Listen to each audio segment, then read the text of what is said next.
Christmas की रात ठीक 12 बजने वाले थे और शहर की सबसे ऊंची अपार्टमेंट बिल्डिंग के 13वें फ्लोर पर स्थित फ्लैट नंबर 13 में अचानक सारी लाइटें बुझ गईं।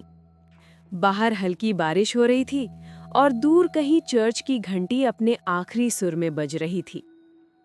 उसी अंधेरे में आरव की सांसें तेज हो गईं। उसके सामने दीवार पर टंगी क्रिसमस लाइटें खुद ब खुद टिमटिमा रही थीं, जैसे कोई अदृश्य हाथ उन्हें छू रहा हो। आरव इस फ्लैट में पिछले 3 महीने से अकेला रह रहा था। बिल्डिंग नई थी, लेकिन ये फ्लैट किसी ने उससे पहले कभी ज्यादा समय तक नहीं लिया। उस रात आरव को पहली बार एहसास हुआ कि ठंड सिर्फ मौसम की नहीं थी, कमरे की हवा भारी हो गई थी और उसे बार-बार ऐसा लग रहा था कि कोई उसे देख रहा है। तभी किचन की तरफ से धीमी सी खड़खड़ाहट सुनाई दी, जैसे फर्श पर कुछ घसीटा जा रहा हो। कुछ ही घंटों पहले मीरा इस फ्लैट में आई थी। वो आरव की बचपन की दोस्त थी, जो क्रिसमस पर उसे अकेला ना छोड़ने के लिए आई थी। दोनों ने साथ में सजावट की थी, क्रिसमस ट्री, नकली बर्फ और दीवार पर टांगा गया एक पुराना सेंटा क्लॉज का मुखौटा, जो मीरा को कहीं से मिला था। उसी मुखौटे की आंखें अंधेरे में अजीब तरह से चमक रही थी। जैसे जैसे रात गहराती गई, फ्लैट में अजीब घटनाएं बढ़ने लगी। कभी बाथरूम का नल अपने आप खुल जाता, तो कभी बैल्कनी का दरवाजा हवा के बिना ही हिलने लगता। हर 70-80 सेकंड में कोई न कोई आवाज, कोई न कोई हरकत, और हर बार दोनों के दिल की धड़कन और तेज हो जाती।